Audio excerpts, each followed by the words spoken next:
The RRSP savings for retirement kind of has stopped, and I haven't saved as much as I had planned. Let's see if we've got a sandwich in here.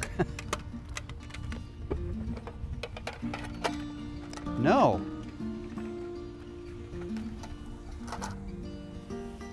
Question: how do I catch up on retirement savings? That's fitting. I do have to catch up on my retirement savings if I plan on retiring.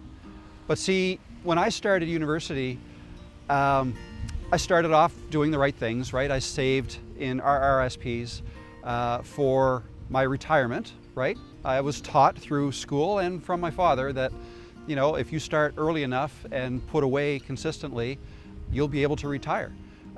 Because when I left school, fewer people were getting, you know, pensions in the traditional sense, like maybe my grandfather had.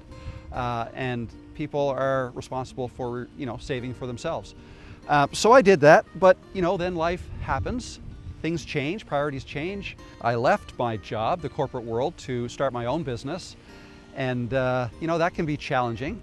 There were great years, some not so great years. My kids, they went to university, which was awesome.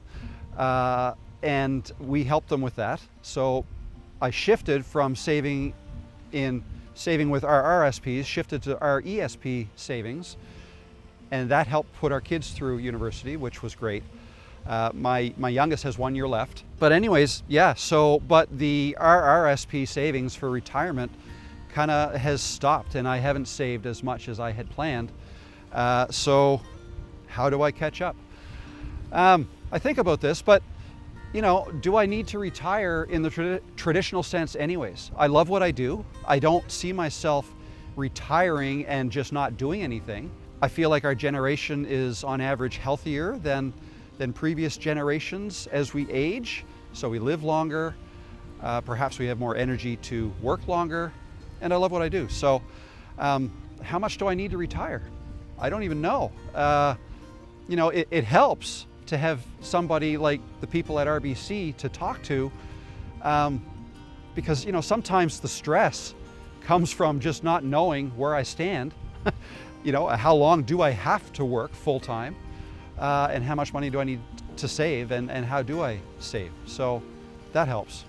So I don't know if there's one right answer to this, but it's certainly something to think about, and I'm glad I have the people at RBC to help with that. Go home and get a sandwich.